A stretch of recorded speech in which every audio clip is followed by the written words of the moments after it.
algunas interpretaciones, algunas consideraciones acerca de este pasaje que vamos a ver de Juan, acerca de la purificación del templo. Como decíamos, Juan lo menciona aquí al inicio del ministerio de Jesús, los sinópticos lo mencionan al final, y hay una serie de consideraciones. Algunos dicen que definitivamente pudo haber existido dos purificaciones del templo. Algunos comentan, como este autor que estamos leyendo, que no necesariamente Juan lleva un orden cronológico. Así que hay dos posturas. Una, que nada más hubo una purificación del templo y que los sinópticos lo mencionan al final del ministerio de Jesús y Juan lo menciona al principio. Y otra, que definitivamente pudo haber, y esto es cierto, que pudo haber dos purificaciones del templo. Pero en fin, nos vamos con lo que está diciendo Juan. Entonces, permítanme leer los versículos que el día de hoy vamos a estar hablando. Dice así desde el versículo 12: después de esto descendieron a Capernaum él, Cristo, su madre, sus hermanos y sus discípulos, y estuvieron allí no muchos días. Estaba cerca la Pascua de los judíos y subió Jesús a Jerusalén y halló en el templo a los que vendían bueyes, ovejas y palomas, y a los cambistas allí sentados. Y haciendo un azote de cuerdas, echó fuera del templo a todos, y a las ovejas y los bueyes, y esparció las monedas de los cambistas y volcó las mesas. Y dijo a los que vendían palomas: quitad de aquí esto y no hagáis de la casa de mi padre casa de mercado. Entonces se acordaron sus discípulos que está escrito: el celo de tu casa me consume. Y los judíos respondieron y le dijeron: ¿qué señal nos muestras, ya que haces esto? Respondió Jesús y les dijo: destruiré este templo y en 3 días lo levantaré. Dijeron los judíos: en 46 años fue edificado este templo y tú en 3 días lo levantarás. Mas él hablaba del templo de su cuerpo. Por tanto, cuando resucitó de entre los muertos, sus discípulos se acordaron de que había dicho esto y creyeron a la escritura y la palabra de Jesús y la palabra que Jesús había dicho. Estando en Jerusalén en la fiesta de la Pascua, muchos creyeron en su nombre, viendo las señales que hacía. Pero Jesús mismo no se fiaba de ellos porque conocía a todos y no tenía necesidad de que nadie le diese testimonio del hombre, pues él sabía lo que había en el hombre. Bueno, vamos a hablar entonces acerca de este pasaje. Cuando leemos que dice que subió Jesús a Jerusalén, esto es cierto, ¿verdad?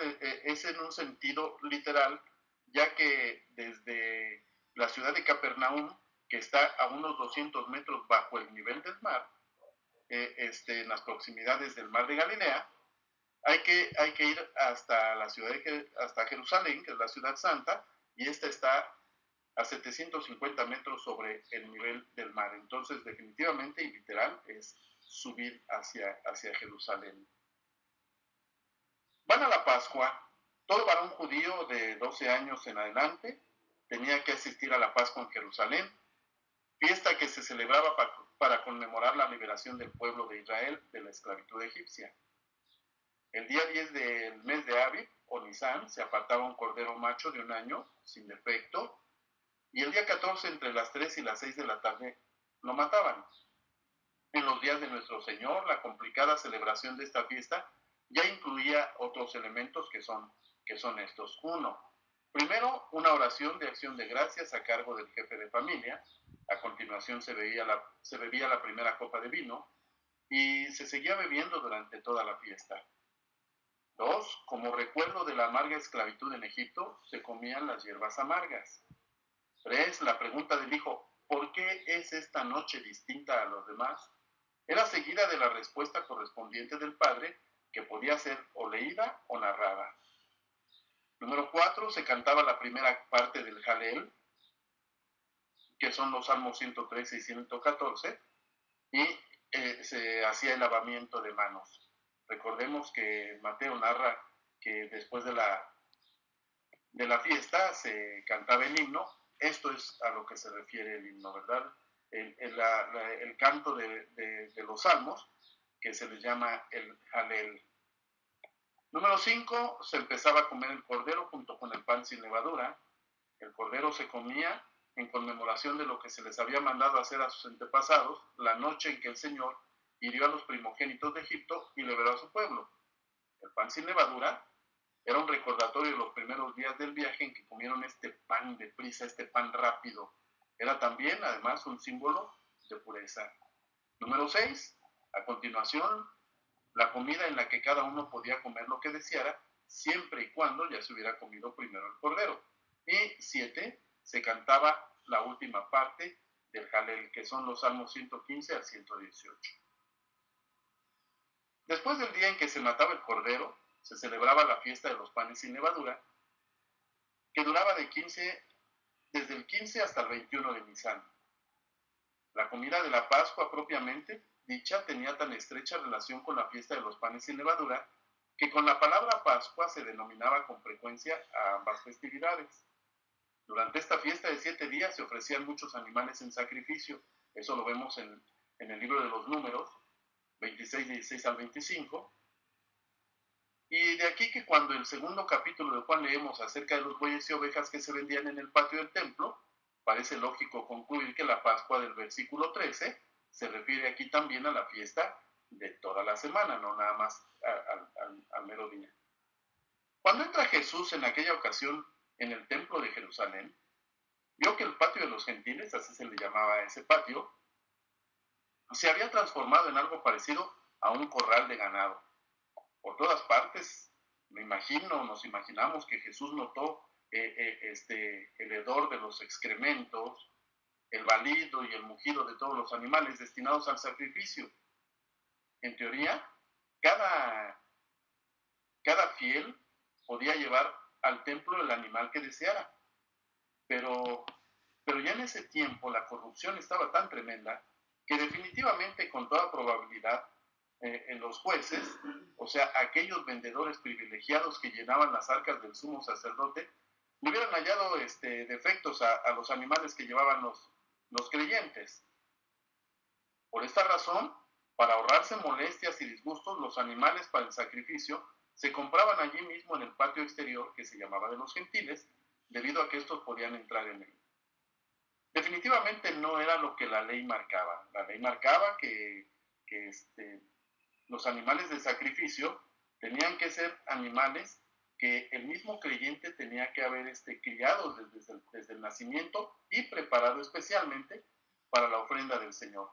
Pero como estoy comentando, ya era tal la corrupción en el templo que definitivamente siempre encontraban defectos a los animales que llevaban los creyentes. Entonces, esto se solucionaba con el hecho de que los animales ya estuvieran ahí en el templo para que nada más llegara alguien y los comprara.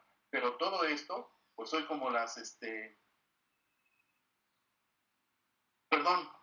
se me fue la palabra, bueno, como las membresías que ahora se ofrecen, ¿verdad? El hecho de que el sumo sacerdote diera la oportunidad de que algunos vendieran los animales era un gran negocio, tanto para los que criaban los animales como para precisamente el sumo sacerdote. Como es natural, pues los vendedores de bueyes y ovejas y palomas cobraban precios exorbitantes por estos animales, explotando así a los creyentes.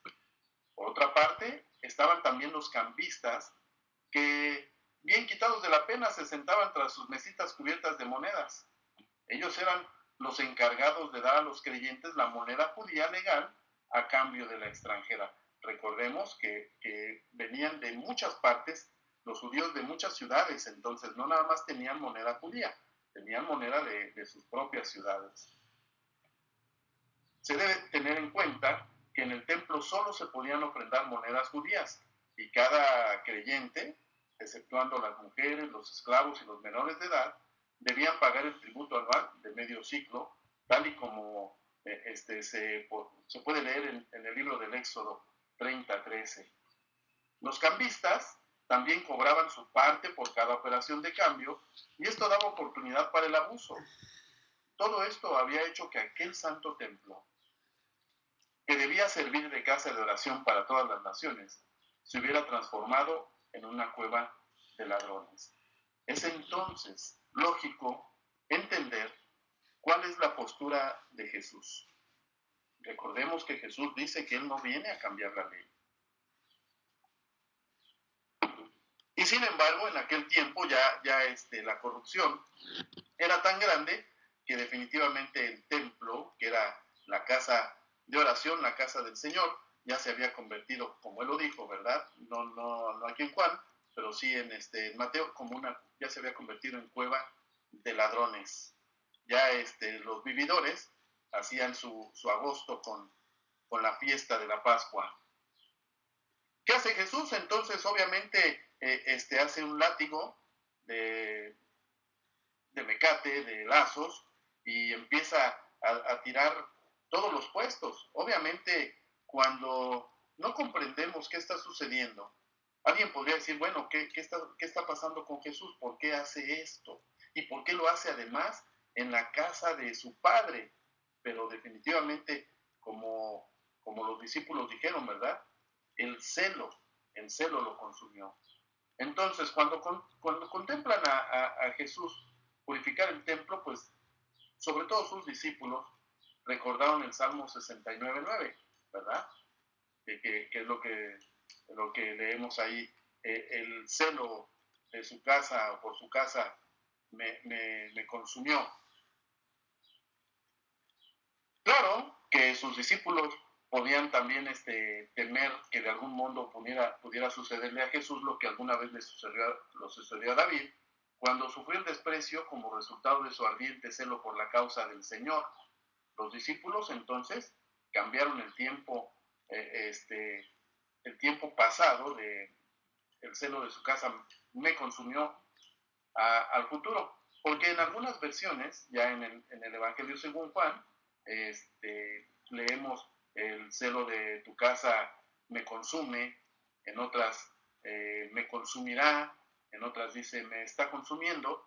Entonces, pues es lo que los eruditos piensan, ¿verdad? Que Juan cambió el tiempo verbal en que está el Salmo 69:9, que está en pasado, a un tiempo futuro o a un tiempo continuo, aquí en Juan. Las autoridades judías, posiblemente la guardia del templo, los escribas, los sacerdotes, cuando ven esto, le piden explicaciones a Jesús por su drástica acción. Si él ya se había atribuido el derecho de actuar como reformador, ahora tenía que demostrar la autoridad que poseía para hacerlo. Pero esta demanda era absurda. La purificación del templo constituía una señal en sí misma. Danos una señal. Esa era una señal, ¿verdad? Al recordar ellos el Salmo 69:9, tenían que entender qué es lo que estaba pasando. Era claramente el cumplimiento anticipado del profeta Malaquías, cuando dice, y vendrá súbitamente a su templo el Señor, y limpiará a los hijos de Leví. Y también era una señal del Salmo 69, como ya lo acabo de expresar.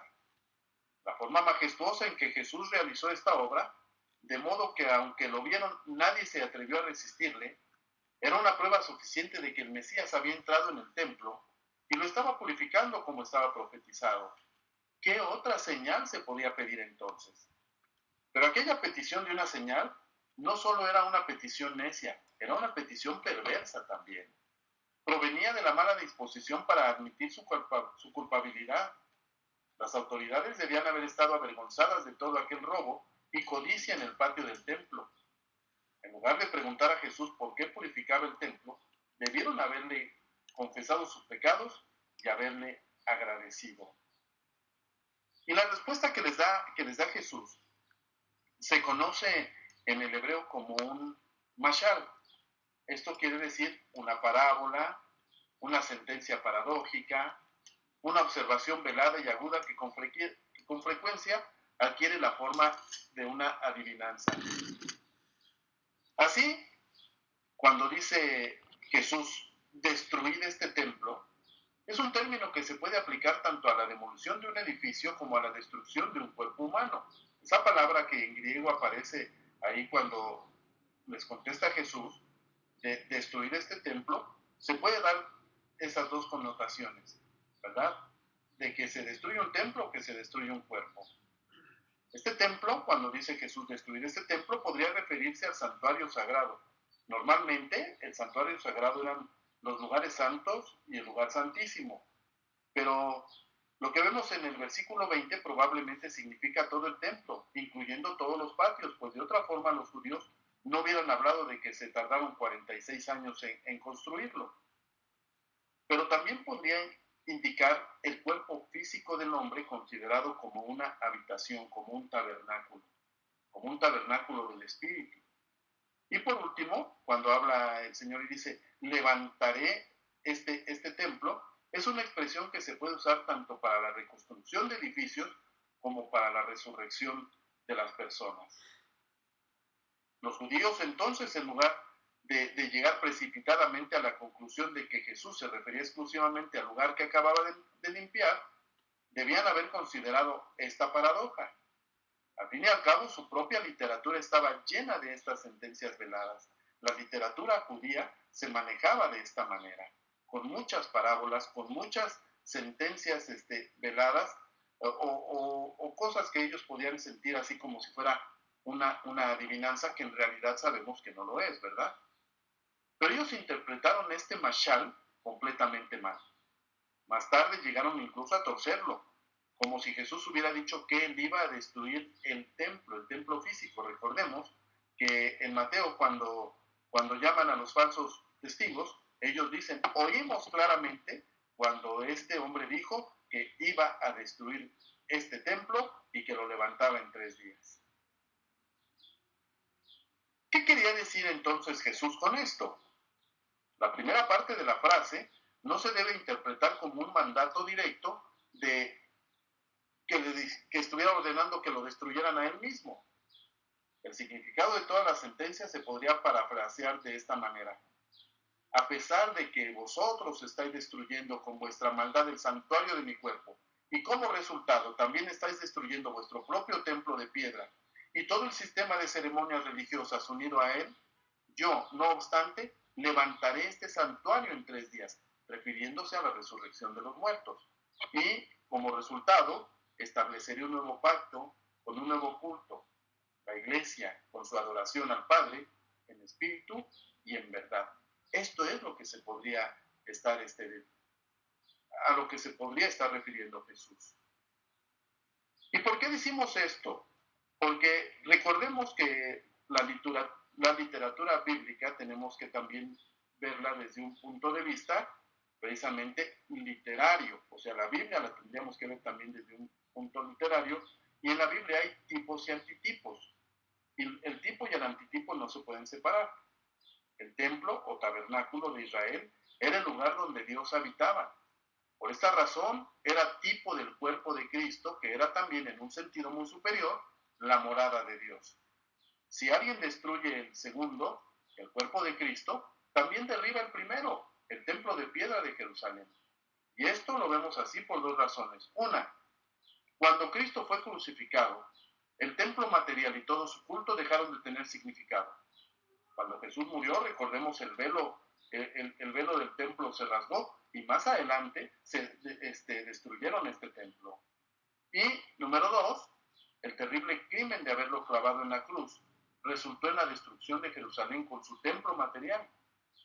Y entonces, de forma similar, la resurrección del cuerpo de Cristo, de manera que el Señor resucitado envía ahora su Espíritu, implica el establecimiento de un nuevo templo que es su iglesia, el santuario hecho sin manos.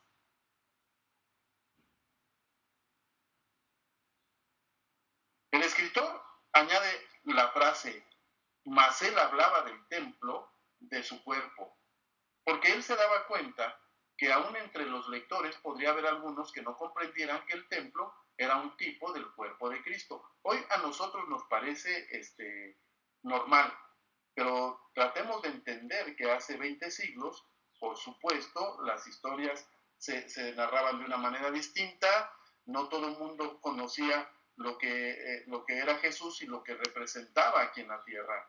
Entonces, este tipo de cosas que anota Juan para comprensión de nosotros, lo hizo precisamente para que en ese tiempo se comprendiera completamente qué es lo que se estaba diciendo. Debido a que esta verdad se había anunciado en la forma de un mashal, ya dijimos lo que es el mashal, quedó en la mente de los discípulos. A pesar de que le dieron muchas vueltas, no alcanzaron hasta el día de la resurrección de Cristo a ver ese significado que hoy nosotros conocemos perfectamente. Sin duda, esto era debido en parte a su resistencia de aceptar el hecho de que el Mesías tenía que sufrir y morir realmente. De este modo podemos fácilmente ver que cuando resucitó de los muertos al tercer día, sus discípulos recordaron de repente que él había dicho esto, y en 3 días lo levantaré. Y entonces creyeron en la Escritura y en la palabra que Jesús había dicho. Después de esto, Jesús se quedó en Jerusalén durante toda la fiesta de la Pascua y muchos creyeron en su nombre. Esto es, debido a la forma en que demostró su poder, lo aceptaron como el gran profeta e incluso quizá lo aceptaron como Mesías. Esto, sin embargo, no significa que le entregaron sus corazones. No toda la fe es fe salvadora. Aquellas gentes que habían acudido a Jerusalén de todas partes lo aceptaron en el sentido que ya lo explicamos cuando observaron las señales que hacía. Y sí, las señales se hacen para fortalecer una fe verdadera y salvadora, pero por sí mismas no engendran la fe. Es el Espíritu Santo quien debe hacer esto. Y además, cuando existe la fe salvadora, se creerá en la palabra de Jesús incluso cuando no hay señales. Pero Jesús, dice el texto, no se confiaba de ellos. Tenemos que observar el contraste entre muchos creyeron y no se confiaba de ellos. Jesús no considera a todas estas personas como verdaderos creyentes a quienes se les pudiera encomendar su causa. Y esto era porque conocía a todos, así lo dice el texto. Es decir, sabía exactamente lo que había en el corazón de cualquier persona con quien tuviera contacto. Esto ya se vio extraordinariamente claro cuando el Señor se encontró por primera vez con Simón y más tarde con Natanael. Jesús no tenía necesidad de escuchar el testimonio sobre ninguna persona determinada, pues sus penetrantes ojos podían examinar lo profundo del corazón de esa persona. Y como ejemplo, tenemos a Nicodemo. Vamos a ver entonces ahora el número 2 de este capítulo que estamos viendo el día de hoy. El pasaje que es la entrevista de Nicodemo con Jesús y el nuevo nacimiento, que van ahora sí del capítulo 3, de los versículos 1 al 25. Nicodemo, un miembro del Sanedrín, o sea, el consejo judío, decide ir de noche a hablar con el maestro, posiblemente por el temor a perder su reputación y posición. Como fariseo, él estaba bien entrenado en la legislación y en la teología judías. Por eso Jesús lo llamó Maestro de Israel. Permítanme leerles lo que vamos a ver. Trataré de hacerlo rápido para no detenernos demasiado, pero sí es bueno que vayamos, conforme vamos viendo ahorita el desglose de todo esto, pues que ya hayamos leído lo que dice aquí.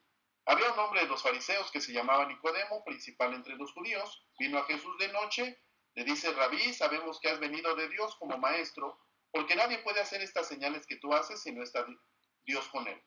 Responde Jesús y le dice: de cierto te digo, que el que no naciere de nuevo no puede ver el reino de Dios. Nicodemo le pregunta: ¿cómo puede un hombre siendo viejo y nacer? ¿Puede acaso entrar por segunda vez en el vientre de su madre y nacer? Jesús le dice: de cierto te digo, que el que no naciere de agua y del Espíritu no puede entrar en el reino de Dios. Lo que es nacido de la carne, carne es, y lo que es nacido del Espíritu, Espíritu es. No te maravilles de que te dije que os es necesario nacer de nuevo. El viento sopla de donde quiere y oye su sonido, mas ni sabes de dónde viene ni a dónde va. Así es todo aquel que es nacido del Espíritu. Nicodemo le responde y le dice: ¿cómo puede hacerse esto? Y Jesús le dice: ¿eres tú maestro de Israel y no sabes de esto? De cierto te digo, que lo que sabemos hablamos, y de lo que hemos visto testificamos, y no recibís nuestro testimonio. Si os he dicho cosas terrenales y no creéis, ¿cómo creeréis si os dijere las celestiales? Nadie subió al cielo, sino el que descendió del cielo, el Hijo del Hombre que está en el cielo. Y como Moisés levantó la serpiente en el desierto, así es necesario que el Hijo del Hombre sea levantado, para que todo aquel que en él cree no se pierda, mas tenga vida eterna. Porque de tal manera amó Dios al mundo, que ha dado a su Hijo unigénito para que todo aquel que en él cree no se pierda, mas tenga vida eterna. Porque no envió Dios a su Hijo al mundo para condenar al mundo, sino para que el mundo sea salvo por él. El que en él cree no es condenado, pero el que no cree ya ha sido condenado porque no ha creído en el nombre del unigénito Hijo de Dios. Y esta es la condenación, que la luz vino al mundo y los hombres amaron más las tinieblas que la luz, porque sus obras eran malas.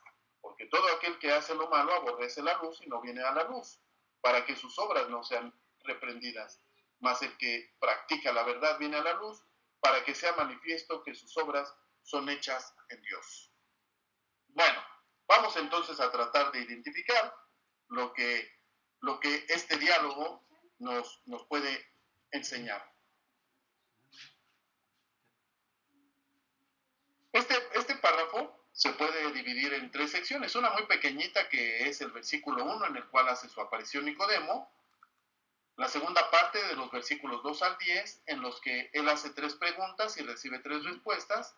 Y los versículos 11 al 21, en los que el diálogo se transforma en un discurso. Nicodemo escucha en silencio las palabras de Jesús y se sustituye la información de las cosas terrenales por la enseñanza acerca de las cosas celestiales. Desarrollemos esto entonces. Una noche, mientras Jesús estaba en su obra, el Señor recibe la visita. Sabemos el nombre de aquel visitante, así como su afiliación religiosa y su posición. Su situación económica parece hallarse implicada en el versículo 19:39, o sea, capítulo 19, versículo 39 de este mismo evangelio, y sabemos que su nombre era Nicodemo, que significa vencedor del pueblo. Este nombre es un nombre griego, pero no quiere decir que Nicodemo fuera griego. Por supuesto, ningún griego podía formar parte del Sanedrín. Se debe tener en cuenta que a partir de la época de los reyes macabeos, que sucedieron a Simón, o sea, esto fue antes 3-4 siglos antes de Cristo, hasta el siglo II, se puede esperar una mezcla de nombres propios griegos con nombres hebreos. Nicodemo pertenecía al partido de los fariseos. Parece que este partido tuvo su origen durante el periodo anterior a las guerras macabeas y en realidad representa la cristalización de una reacción contra el espíritu secularizador del helenismo. Aquellos que en el siglo II a.C. se opusieron a las costumbres idolátricas de los griegos y que durante la terrible persecución religiosa dirigida por el monstruoso Antíoco Epífanes permanecieron firmes y se negaron a abandonar su fe. Estos hombres recibieron el nombre de Hasidim, que quiere decir pietistas o quiere decir santos, que empezaron a aparecer con este nombre, fariseos, durante el reinado de Juan Hircano. Esto resultó en el siglo II antes de Cristo. Aun cuando los fariseos interpretaban correctamente muchos puntos doctrinales, por ejemplo, el decreto divino, la responsabilidad moral, la inmortalidad del hombre, la existencia de espíritus, recompensa y castigo en la vida futura, y habían producido hombres de mucha fama, por ejemplo, Gamaliel, el maestro, Pablo, el perseguidor, Josefo, un historiador, cometían, sin embargo, un trágico error fundamental. Ellos hacían de la religión algo externo. A veces nos suena conocido esto, ¿no? Con demasiada frecuencia consideraban que el conformismo externo a la ley era el propósito de la existencia. En la práctica, aunque no había teoría de esto, la tradición oral que a través de los hombres de la gran sinagoga, los profetas, los ancianos y Josué, se remontaban a Moisés y al mismo Dios, entonces era tenida con frecuencia esta tradición oral en más alta estima que la ley escrita. Hoy en día los judíos siguen reconociendo lo que hoy se conoce como el Talmud. Todas las tradiciones orales las siguen reconociendo al mismo nivel que la tradición escrita, que viene siendo precisamente la Torá, o la Biblia como nosotros la conocemos, el Antiguo Testamento. El Señor los acusó incontables veces por su exhibicionismo y su actitud de santurrona superioridad. Sus escrúpulos no tenían límites, especialmente cuando hablaban de la observancia de las leyes del sábado establecidas por el hombre mismo. Leyes muy absurdas, algunas muy ridículas. Algún día ya comentamos acerca de esto. Pues bien, Nicodemo pertenecía a este partido de salvación por obras.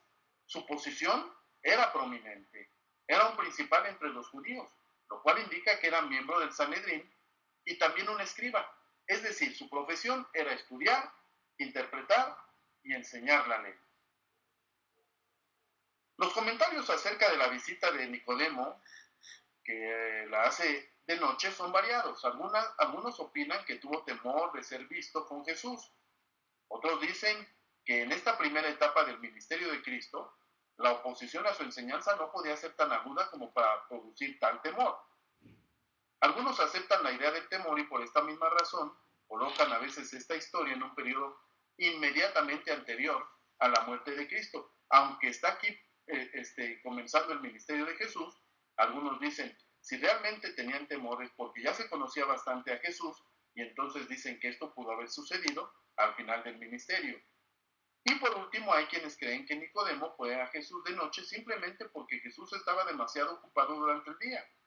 De noche no se podía conversar, de noche se podía conversar tranquilamente. En realidad no sabemos por qué fue de noche. Algunos le dan una idea teológica y era de noche. O sea, para Nicodemo era de noche porque estaba en las tinieblas. Pero en realidad no podemos decidir por qué fue Nicodemo de noche. Ahora, por las palabras que habla Nicodemo, comprendemos que estaba convencido de que Jesús debía tener una relación muy estrecha con Dios para ser capaz de realizar aquellas señales. Ya leímos el texto y tenemos que tener en mente lo que leímos para ir comprendiendo estas explicaciones que estamos dando. En ese momento Nicodemo no había hecho aún ninguna pregunta y sin embargo Jesús le responde, pues él podía leer la pregunta que se albergaba en lo profundo del corazón del fariseo. Y basándonos en la contestación de Cristo, podemos suponer con seguridad que la pregunta de Nicodemo era muy parecida a la de aquel joven rico que encontramos en Mateo 19:16. La respuesta que da Jesús es otro mashal. Ya dijimos hace rato, el mashal es la parábola, esa situación que tal parece como algo de que se tiene que adivinar y que era muy normal en la literatura judía. A Nicodemo debió haberle parecido algo semejante precisamente a una adivinanza. Esto es verdad si la conversación, ya sea que la conversación se haya mantenido en arameo o en griego. El texto griego, tal y como lo tenemos, nos plantea inmediatamente un problema. Cuando Jesús le dijo, a menos de que uno naciere, y la palabra griega es anzen. ¿Cuál es el significado de esta última palabra? Puede significar dos cosas. Puede significar de arriba. De hecho, o sea, eso sería a menos de que uno naciere de arriba. De hecho, este es el sentido que tiene en otras partes del Evangelio de Juan. Y aquí les dejo los versículos en donde tiene esta idea. Parece pues probable que también aquí, en lo que estamos leyendo, tenga ese significado, o sea, nacer de arriba. Además, en otros versículos, en Mateo, en Marcos, en Santiago, también se le da este sentido a esta palabra, de arriba. Por consiguiente, podemos creer que Jesús se estaba refiriendo a un nacimiento de arriba, o sea, del cielo. No obstante, esta palabra puede tener una acepción distinta, a saber, es de nuevo, tal y como lo que acabamos de leer hace unos momentos, ¿verdad? El que no naciere de nuevo. Entonces, también puede tener esta acepción, esta palabra. O también, otra vez, que es lo mismo, ¿verdad? Y en tercer lugar, también puede denotar desde el primero o desde el principio. Este tercer significado, sin embargo, se puede rechazar por no ser adecuado con el presente contexto que estamos leyendo. Entonces, puede haber entendido Nicodemo dos cosas. Él se encuentra entre la elección de la primera y la segunda connotación. La realidad es que Nicodemo tuvo que enfrentarse con esta gran dificultad. Porque entonces, él dice, ¿cómo puede un hombre experimentar otro nacimiento, sea en el sentido que sea? ¿De nuevo o de arriba? ¿Cómo lo podríamos hacer? Por supuesto, nosotros sabemos lo que Jesús quiso decir, lo sabemos de antemano, hemos leído el Evangelio, y completamente lo comprendemos. Lo leemos ya en una versión en nuestro idioma y leemos lo que ahí dice, ¿verdad? Pero sí estamos hablando de esto porque definitivamente hay versiones que traen una palabra, hay versiones que traen otra, y recuerden que no nos podemos casar con una sola versión si no comprendemos que en otras versiones se pudo haber traducido de otras maneras las palabras. Porque Jesús quiso decir que para ver el reino de Dios es necesario que una persona nazca de arriba, o sea, que el Espíritu Santo debe implantar en su corazón la vida que tiene su origen no en la tierra, sino en el cielo. Que Nicodemo no se imagine que las dignidades terrenales o nacionalistas lo iban a capacitar para entrar en este reino. Que tampoco piense que un mejoramiento de la conducta externa, una conducta en completa concordancia con la ley, es todo lo que se necesita. Tiene que haber un cambio radical. Y a menos de que uno nazca de lo alto, no se puede siquiera llegar a ver el reino de Dios. Es decir, no se puede experimentarlo y participar de él. No se puede poseerlo y disfrutarlo. El diálogo siguiente nos hace ver que Nicodemo no comprende del todo las palabras de Jesús, sobre todo porque el maestro tiene que explicar lo que él quiso decir.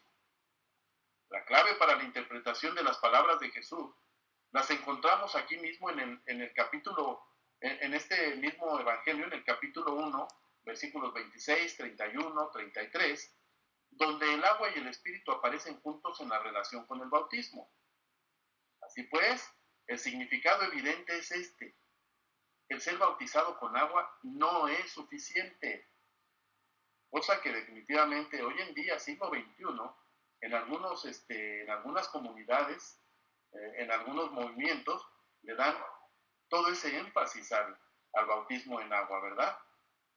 Sí, es importante, si no Jesús no lo hubiera mostrado, pero definitivamente no es suficiente. La señal, ciertamente, es de gran valor. El que nos bauticemos en agua es de gran valor. Tiene mucha importancia como una representación visible y como un sello, pero la señal debe ir acompañada de la cosa significada, la obra purificadora del Espíritu Santo. En Mateo encontramos a Juan el Bautista diciéndole a los hombres, ¿verdad?, que se van a bautizar. ¿Quién les enseñó a huir de la ira venidera?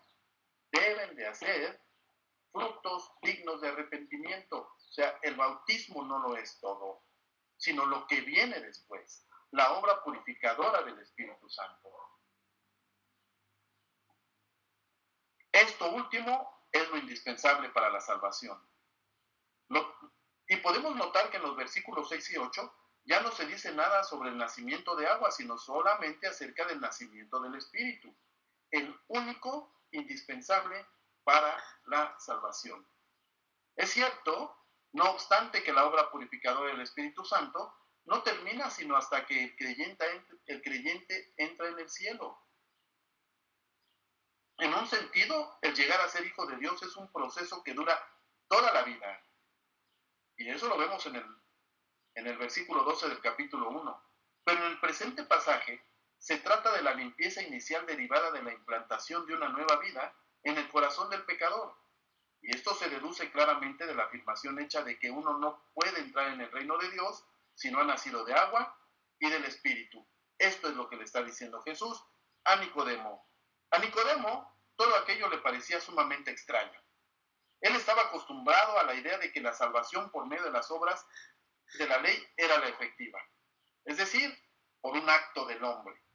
Pero la enseñanza que ahora recibe es que la salvación es un don de Dios y que en su primera etapa tiene lugar por medio de un acontecimiento en el que el hombre es necesariamente pasivo. Sí, lo único que hacemos es dirigirnos hacia el bautismo en agua, pero en realidad nosotros no estamos haciendo nada, ¿verdad?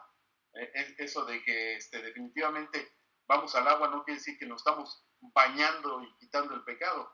He escuchado algunas cosas así de que como yo me quiero bautizar primero porque si me bautizo segundo ya me lavo en los pecados del otro. Y cosas muy chistosas como esta. Una persona no puede hacer nada en cuanto a su propio nacimiento. Y sin embargo Jesús había dicho, os es necesario nacer de nuevo. Así como cuando sigue la santidad, ¿verdad? Entonces pensamos que nosotros somos los que estamos haciendo las cosas. Con frecuencia en la predicación de nuestros días se interpreta mal la expresión es necesario, os es necesario. Se debe entender claramente que, en concordancia con todo el contexto, no se refiere a la esfera de la obligación moral, sino a la del decreto divino. Cuando Jesús dice, os es necesario nacer de nuevo, no significa hagan todo lo posible para nacer de nuevo. Al contrario, lo que quiere decir es algo tiene que sucederles. El Espíritu Santo debe poner en vuestro corazón la vida de lo alto.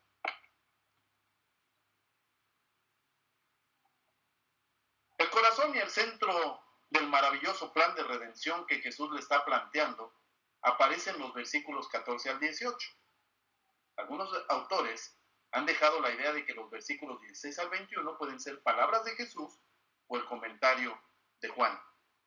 Y aquí entramos nuevamente a la situación de que las Biblias ya traen en rojo las palabras de Jesús, ¿verdad? Y estos versículos 16 al 21 están en rojo. Entonces, entramos luego en un conflicto. ¿Cómo que pudo haber sido las palabras de Jesús o el comentario de Juan? Y nos exaltamos.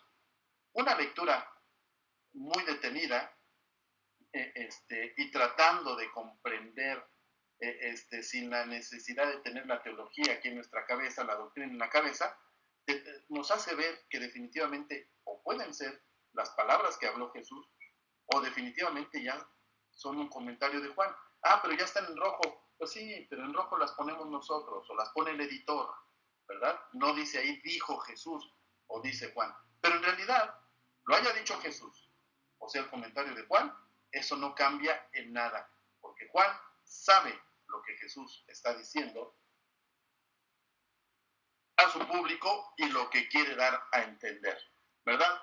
Sobre todo cuando hablamos de Juan 3:16, ¿verdad? El versículo más conocido en el mundo y que definitivamente si alguien nos viene a decir que a lo mejor no fueron palabras estrictas de Jesús, no nos gusta, pero en fin, vayamos más allá de esto. Entonces, este corazón y centro de este plan de redención se presenta no como algo completamente nuevo, sino como algo que ya había sido parcialmente revelado en los tipos de la antigua dispensación y en particular el tipo que constituye la serpiente que Moisés puso en alto para que todos pudieran verla, que es lo que estábamos leyendo hace rato, ¿verdad? Así es. Porque de tal manera amó Dios al mundo que dio a su Hijo unigénito para que todo aquel que en él cree no se pierda, mas tenga vida eterna. El infinito amor de Dios se manifestó de una forma infinitamente gloriosa. Este es el tema del texto de oro que se ha hecho tan querido a los hijos de Dios. Este versículo arroja luz sobre los siguientes aspectos de dicho amor. 1. Su carácter. De tal manera amó. Su autor. Número 2. Dios. El número 3, su objeto, el mundo y todos los que estamos en el mundo. Número 4, su don, el Hijo, el unigénito. 5, su propósito, que todo aquel que en él cree no se pierda, mas tenga la vida eterna. La conclusión con la que empieza este versículo, ¿por qué? Porque de tal manera establece una relación casual entre este versículo y el anterior, que dice exactamente lo mismo. Para que todo aquel que en él cree no se pierda, mas tenga vida eterna. Entonces, cuando Juan lo está diciendo, cuando Jesús lo está diciendo, este por qué viene a darle la razón por completo a lo que está diciendo en el anterior. Y se podría parafrasear de esta manera. El hecho de que solo por medio de Cristo se puede obtener la vida eterna, se ve claramente en que le agradó a Dios conceder este supremo don solamente a los que ponen su confianza en él. Según creían los judíos, cuando el Mesías viniera, condenaría a los paganos. Estaba revisando cómo vamos de tiempo, El día del Señor traería castigo para las naciones que habían oprimido a Israel pero no para Israel mismo. El profeta Amós ya había censurado con gran severidad esta interpretación equivocada de las profecías, pero ellos nunca la abandonaron. Aunque Amós se los dijo, recordemos que los profetas están ahí en la Biblia, pero los profetas no eran admirados ni queridos por el pueblo judío por lo que les venían a decir. Las palabras de Jesús entonces van dirigidas contra este exclusivismo judío. La salvación, en el sentido más completo de la palabra, la liberación no solo del castigo, sino del mismo pecado y la dádiva de la vida eterna, era lo que Dios tenía preparado para el mundo al cual envió su Hijo. No condenación, sino salvación. Hoy a veces nos gusta condenar más que aplicar la salvación que el Señor Jesús nos vino a dar.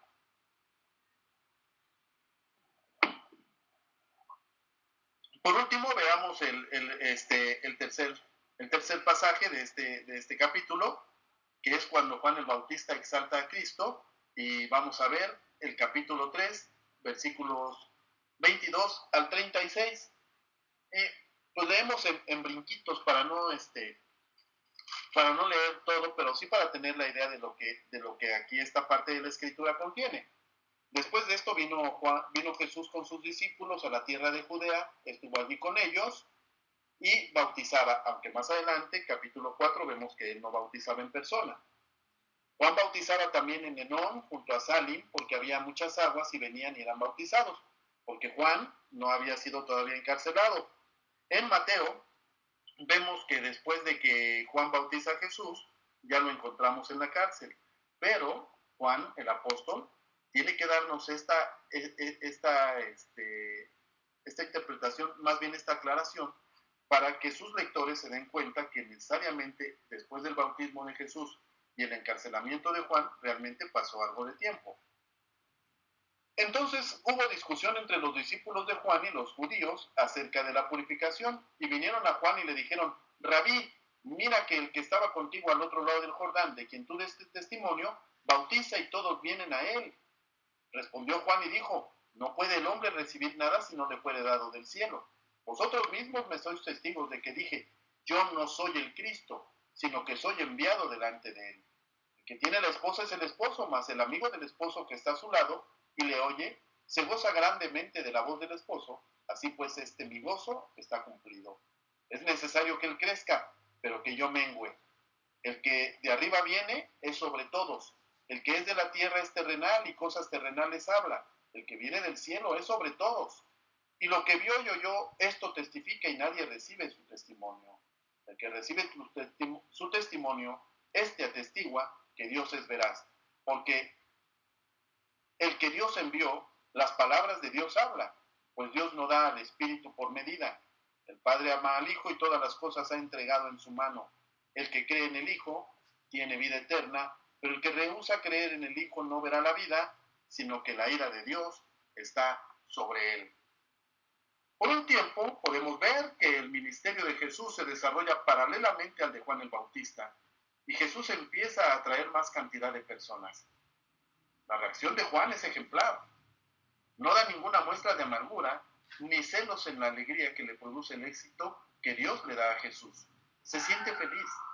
Se siente feliz en dejar que ocupe Jesús todo el centro de la atención y él se retira al fondo del escenario. Quizás los versículos 31 al 36 sean las palabras de Juan el Bautista o un comentario del apóstol. Y nuevamente, como lo que decíamos hace rato, aquí es necesario leer con mucha atención para poder entender que esto que nos dicen los eruditos puede ser cierto, ¿verdad? Que pueden ser palabras del mismo Juan el Bautista que le está hablando con sus discípulos, o puede ser ya comentarios de Juan. Pero, al igual que el otro pasaje, no tiene ninguna diferencia si lo dijo uno o lo dijo el otro. Después de la semana de Pascua y de la entrevista con Nicodemo, Jesús, acompañado de sus discípulos, probablemente los 6 que se mencionan en el capítulo 1, salió de Jerusalén y fue hacia la tierra de Judea. Mientras estuvo allí, Jesús bautizaba no personalmente, como ya lo dijimos, sino a través de sus discípulos, y esto lo podemos ver en 4:2. Este rito, tal como se realizaba aquí, se puede considerar como una transición entre el bautismo de Juan y el bautismo de Jesús, el bautismo que hoy llamamos cristiano. Tanto en uno como en otro, el agua indica la necesidad de purificación espiritual conseguida por la sangre y el Espíritu de Cristo, que Él era el Cordero de Dios. Sin embargo, al no bautizar personalmente, sino a través de otro, Jesús manifiesta ser mayor que Juan el Bautista. El ministerio paralelo de Jesús y de Juan fue ocasión de una disputa entre los admiradores de este último y algún judío que apoyaba al primero. Los discípulos de Juan empezaron la discusión atribuyendo probablemente una eficacia purificadora superior o exclusiva al bautismo de su maestro. Con mucho desagrado por causa de las multitudes que cada vez más numerosas se reunían en torno a Jesús y viendo que el número de los que quedaban con Juan disminuía gradualmente, los discípulos de Juan fueron con su maestro con amargas palabras de queja. Porque vemos cómo dice el párrafo, ¿verdad? Llevados por los celos. Llevados por los celos y la ira, evitan a propósito mencionar el nombre de Jesús. A su entender, Jesús y Juan son rivales, son competidores. No dicen Jesús, aquel que estaba contigo. Número 2, no parecen muy complacidos con el hecho de que Juan hubiera dado testimonio de Jesús. Sus palabras parecen entrañar una velada reprensión. Y número 3, hacen pleno uso de la figura del lenguaje llamada hipérbole, o sea, la exageración. Y todos van a él. Es decir, pronto te quedarás tú sin partidarios. Situaciones que suceden hoy en día, ¿verdad? Nos da celo, nos da coraje que los que están en nuestra congregación luego se vayan a otra congregación. Digo, son dos cosas completamente distintas. Son dos cosas completamente distintas, pero sí nos mueve eso, ¿verdad? Los que estaban conmigo ya se fueron allá y ya vemos ahí las autoridades regañándonos, no te lleves las almas de los demás, y haciendo todo este tipo de cosas. Pero pues ahí estamos viendo los discípulos de Juan y los discípulos de Jesús, o los que realmente admiraban a Jesús, tienen ahí esa discusión, y estos, los primeros, los de Juan, van con su maestro y se quejan.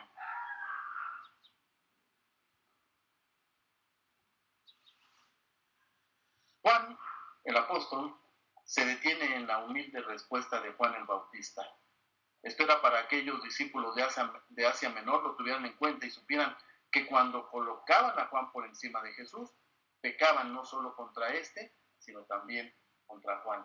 Porque en realidad Juan no se molesta, Juan el Bautista no se molesta. Porque su sorpresa es sorprendente y noble. No puede el hombre recibir nada si no le es dado del cielo.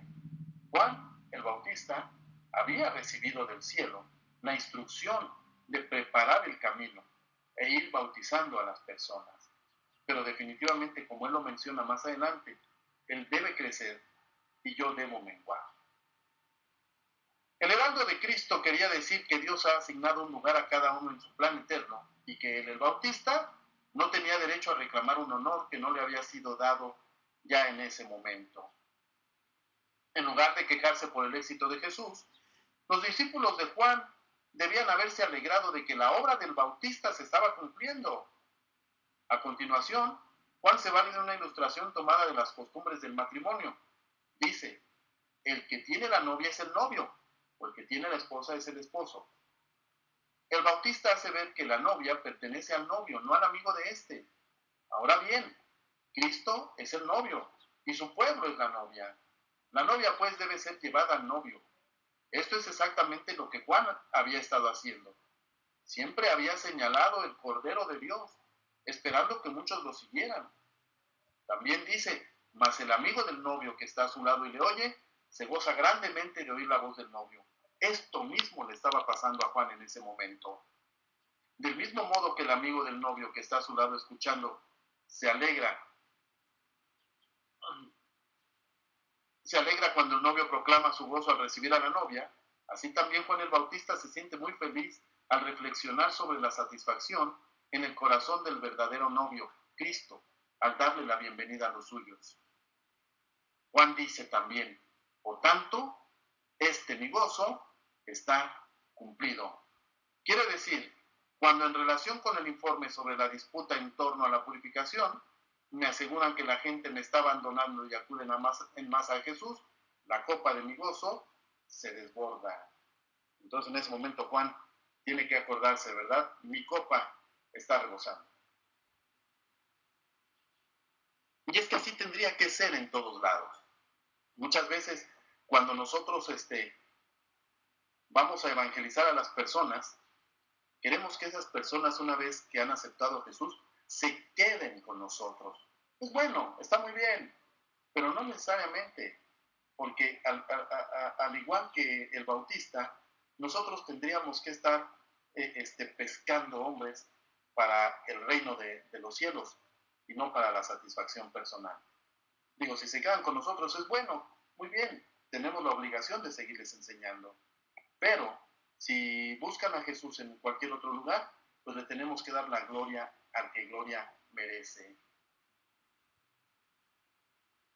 Seguimos viendo el pasaje y continúa el contraste entre Jesús y Juan el Bautista.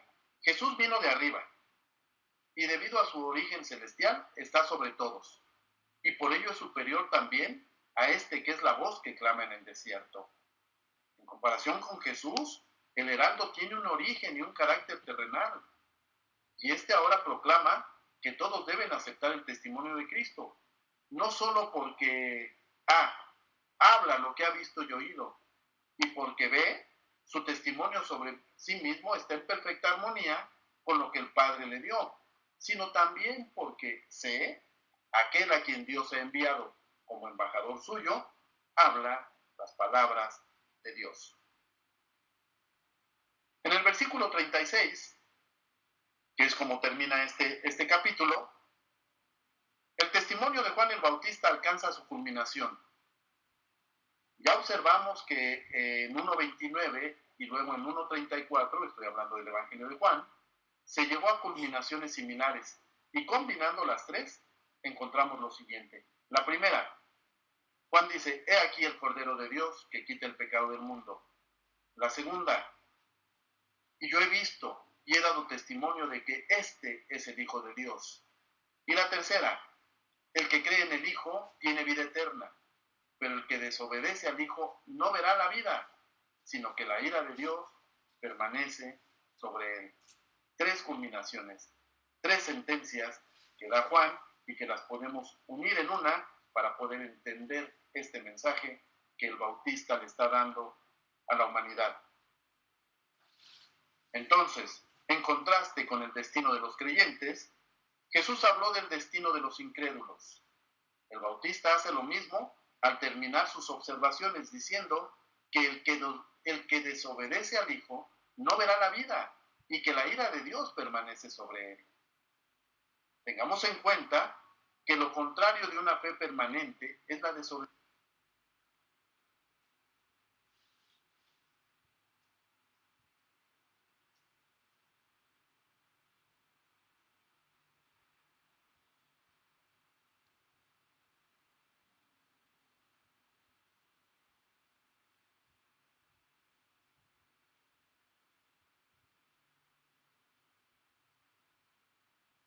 Sus goces y deleites. La conclusión del testimonio del Bautista es realmente hermosa a causa de su clara implicación, que es, recibe al Hijo de Dios con una fe viva y permanente y tendrás la vida eterna. Muy bien, pues hoy sí no nos pasamos demasiado tiempo. Hemos visto estos tres pasajes. Este es nuestro tercer capítulo. El archivo ya está en la plataforma. Recuerden, hermanos, que a partir de este cuatrimestre también se modificó un poco la forma en que estamos viendo esto.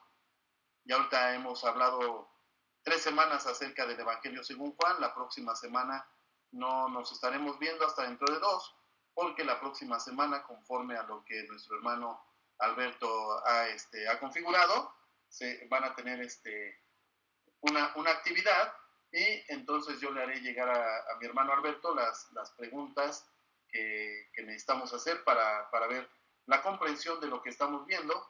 Así que antes de que hagamos ese tipo de preguntas, Si ahorita alguno de ustedes dos hermanos tiene alguna duda, alguna situación que quieran comentar algo, pues háganlo por favor. Y si no, bueno, pues les recomiendo que se metan nuevamente a ver lo que ya dejamos en la plataforma. Como les he dicho siempre, ahí vienen los versículos que complementan lo que estamos diciendo. Siempre es bueno ir a ver lo que estamos viendo. Si en algún momento, miren como pasa en muchos lados, se nos va una cita incorrecta, pues háganmelo saber para que podamos corregir a tiempo. Si no tenemos alguna otra situación, bueno, pues hoy nada más estuvieron dos de mis hermanos, incluyendo también a mi hermano Alberto. Esperemos que dentro de 2 semanas vuelva a haber más interés como la semana pasada. Y pues aquí dentro de 15 días, si el Señor nos los permite, nos seguimos viendo. Por lo tanto, por mientras, hermanos, yo les deseo que la paz de nuestro Señor Jesucristo esté en nuestros corazones y que sigamos aprendiendo de nuestro Dios y Señor, y que sigamos en este camino, que es un camino de bendición. Bueno, pues nos estamos viendo dentro de 15 días. Muchas gracias por la atención que ustedes me dieron el día de hoy, y pues estamos aquí aprendiendo de nuestro Señor y Salvador.